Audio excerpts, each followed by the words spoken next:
Hello guys, இப்போ வந்து பார்த்தீங்கன்னா இன்னைக்கு வந்து ஆகஸ்ட் 15 உங்களுக்கும் ஹாப்பி இண்டிபெண்டன்ஸ் டே. அது பக்கம் இன்னொரு முக்கியமான விஷயம் என்னென்னா, இப்போ வந்து நம்மளோட எல்லாருக்கும் ஃபேவரட்டான மாதரா மண்ணில் வந்துருக்கு.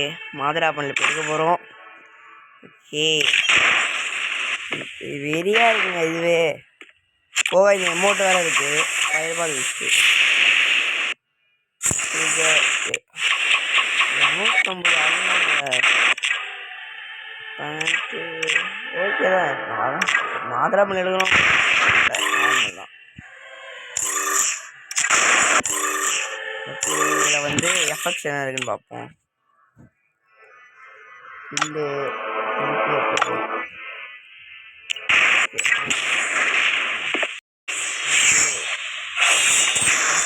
ஒரு ஃப்ரீ